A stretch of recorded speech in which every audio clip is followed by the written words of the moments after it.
Welcome to Creation Cooking. I'm Lydia. They say one of these a day keeps the doctor away. So today, let's see what we can create with apples. Apples are a very popular fruit. They're an easy and sweet grab-on-the-go snack. They're easy to cook with.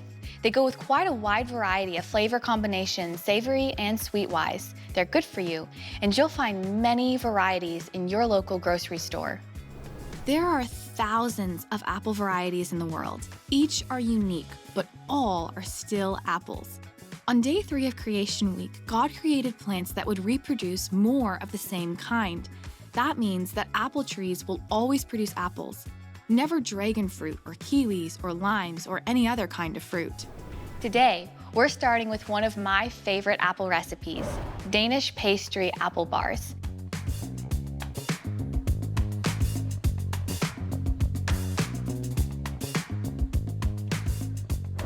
So some apple recipes can be a little annoying because they only use 1 apple.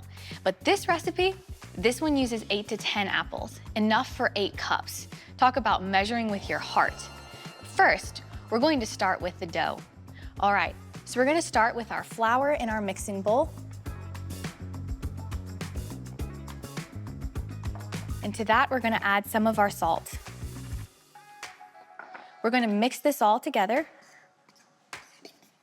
And once it's all blended, then we're going to add in our shortening. You can use either a fork or a pastry blender to blend this all together. And you want just the little pockets of shortening in there.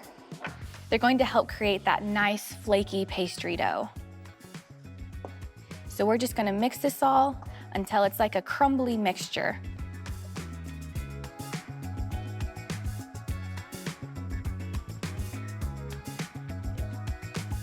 All right, once it's a nice crumbly texture, we're going to add our egg yolk into the milk and beat it all together.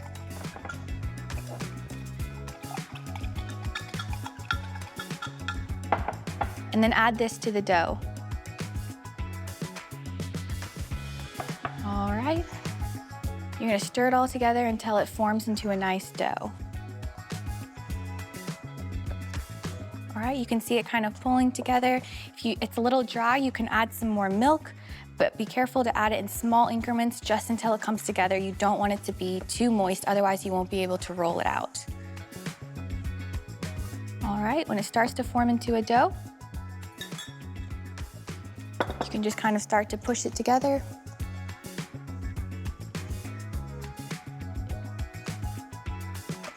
All right. So now that it's formed into a nice dough, we're going to divide this in half. Half goes on the top and half goes on the bottom. Set this aside for later, and then we're going to roll out our dough here. So we're going to nicely flour our area so it doesn't stick to anything, and then put out your dough, flour the top of it. All right, and we're going to roll it out to match the bottom of our casserole dish. You want to make sure you press from the center out so that all of it stays about the same height.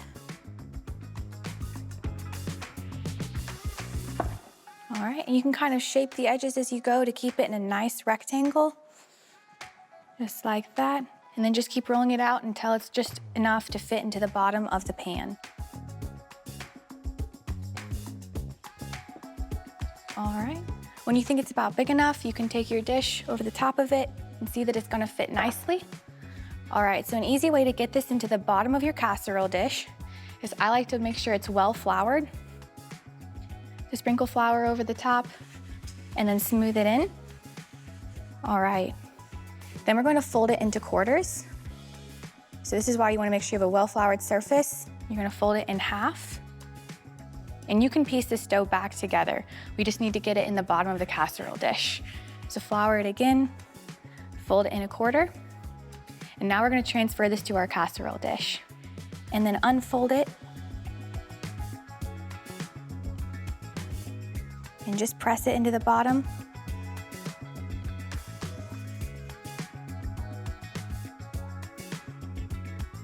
All right, and now we're ready to prepare the apples. Chances are, when you first heard about Adam and Eve in the Garden of Eden, you saw an illustration of them eating the forbidden fruit, an apple. Adam and Eve eating an apple is what you'll often see illustrated in many children's Bibles too. But the Bible doesn't say that the fruit that Eve and Adam took from the tree of the knowledge of good and evil was an apple. The fruit was a fruit, but not necessarily an apple. We don't know for sure what it was or what it looked like, but we do know that in Genesis 3:6 it says, "The woman saw that the tree was good for food, and that it was a delight to the eyes." For as much of a delight to the eyes as the tree and the fruit was, it was the tree that God told Adam and Eve not to eat from. When they were tempted by the serpent and disobeyed God and ate from the tree, sin entered the world, which affected everyone and everything. But of course we know, God didn't leave us in this curse. He sent his son, Jesus, at just the right time in history to provide a bridge of salvation and reconciliation through Jesus' death on the cross and resurrection from the dead.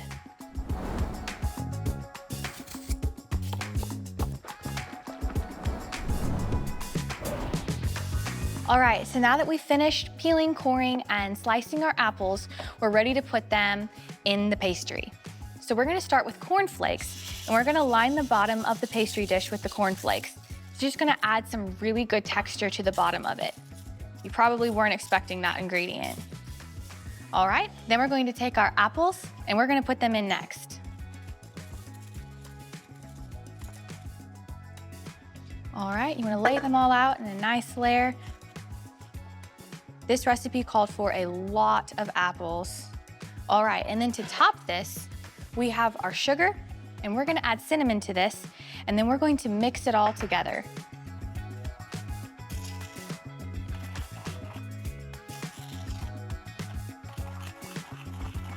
All right, so once our cinnamon and sugar is well blended, we're gonna sprinkle this over the tops of the apples.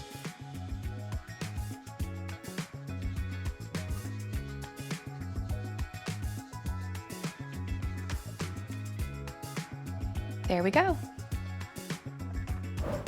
So that other half of dough that we saved over on the side, we're gonna roll it out to go on top of the apples.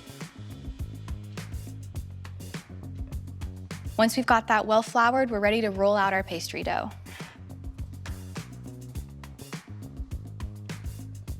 So apples have many vitamins and minerals, but not in very high amounts. However, apples are rich in two kinds of fiber, soluble and insoluble, which are important for digestion and gut health.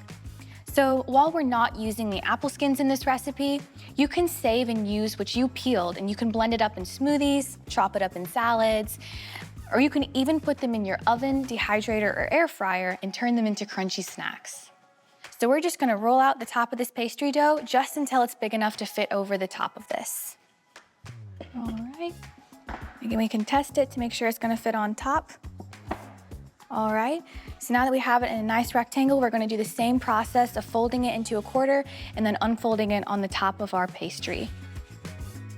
So flour it and then fold it over and fold it over again. And then we're just going to unfold it on top and then just tuck the pieces down in. So once we finish pressing the dough down into it, we're going to cut slits in the top and then brush it with an egg whitewash.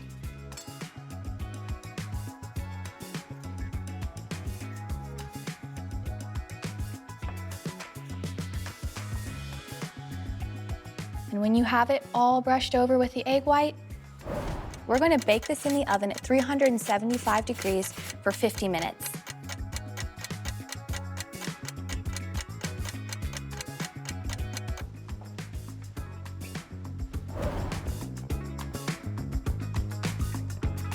Order and timing is important in this recipe. For this and our apple bars to be fantastic creations, order and intentional design are important and leads to a delicious outcome, not a random explosive mess. The more we learn about how our world and universe work, the more we see how it follows specific and exact laws and order while proclaiming the wonder and glory of God. Well, thanks for creation cooking with me today. It was an absolutely fantastic time creating these recipes with you. Keep cooking, and I'll see you next time.